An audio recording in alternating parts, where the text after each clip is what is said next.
ప్రధాన మతాలు: క్రైస్తవం 2.4 బిలియన్, ఇస్లాం 1.9 నుండి 2.0 బిలియన్, హిందూ ధర్మం 1.2 బిలియన్, బౌద్ధం 500 మిలియన్, యూదమతం 15 మిలియన్, ఇంకా సిక్కిజం, జైనిజం, తావో మరియు మతం లేనివారు కూడా 1 బిలియన్ పైగా ఉన్నారు.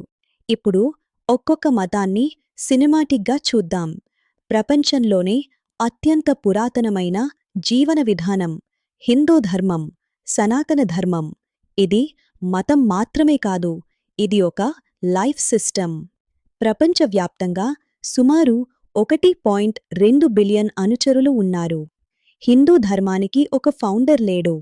ఇది వేల సంవత్సరాల క్రితం సింధులోయ నాగరికత నుంచి ఋషుల జ్ఞానం ద్వారా తరతరాలుగా అభివృద్ధి చెందింది.